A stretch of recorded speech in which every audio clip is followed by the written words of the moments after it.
on November 29, 1998, at noon. April Ann Boss, 19, who resided at 2000 Whitehall Road in Muskegon, United States, went to the home of her boyfriend, Jedediah, or Jed PRIVACKY 20, who lived at 1301 W. Riley Thompson Road, in Dalton Township, Muskegon County, Michigan. However, because there was no word from her until midnight, her parents looked for her at Jed's place. After arriving at Jed's house, they were hazily observing from a distance a body lying in the front driveway of the PRIVACKY family home, and above it, there was a man who soon was swiftly running away. Upon their approach, the body belonged to Jed's father, Stephen Charles PRIVACKY 50, and upon entering the house, they saw a more graphic scene. Jed, his mother, Linda Ann Watts PRIVACKY 48, Jed's grandfather John J. PRIVACKY 78 from Roosevelt Park, Michigan, and their own daughter, April Ann, all shot to death. They then contacted the police. At the scene, the police found the victims dead from a single gunshot wound to the head, except for John PRIVACKY, Jed's grandfather, who was shot twice.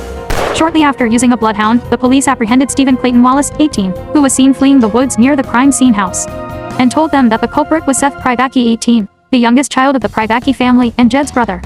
Wallace was Seth's friend, who was requested to assist him in taking care of the bodies. After a 13-hour manhunt, Seth's hiding was discovered by authorities in a barn a mile from the crime scene, after a buddy he had sought for assistance in his escape called the cops. When he was arrested, Seth said little other than asking for a lawyer. Seth Stephen PRIVACKY, a senior at Reeves Puffer High School, was born on June 2, 1980 in Muskegon, Michigan. His classmates described him as quiet and soft-spoken, and his parents described him as a good kid in 1997. However, a family friend stated that Seth's father believed that Seth was a psychopath with no conscience, and that his mother said that Seth was out of control, and claimed that he occasionally drank alcohol at age 16. A year before the shooting in 1997, a judge ordered PRIVACKY to seek counseling and take the antidepressant Wellbutrin, after he was arrested for stealing alcohol from his workplace and selling it to a kid, as well as shoplifting from another store. Security footage revealed PRIVACKY attempting to purchase .22 caliber ammo the night before the killings. His purchase was rejected due to his age. It is unclear where he obtained the ammunition used in the shooting. On December 1, 1998, PRIVACKY and Wallace were detained on $5 million bond and charged with 5 charges of open murder.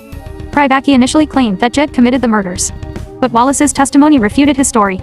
He eventually revealed that his family had ganged up on him, and that his parents no longer loved him and were about to kick him out of the house. Wallace's charges were ultimately reduced to 5 counts of firearm possession and 5 counts of accessory to a crime. However, Wallace was acquitted by a jury in November 1999, after his defense claimed that he only assisted PRIVACKY out of fear for his life. Seth PRIVACKY was found guilty on May 27, 1999, and sentenced to life in prison without parole. On July 15, 2010, PRIVACKY was killed by shooting during a failed prison escape attempt at Kinross Correctional Facility, a low to medium security prison in Michigan's Upper Peninsula where he was detained.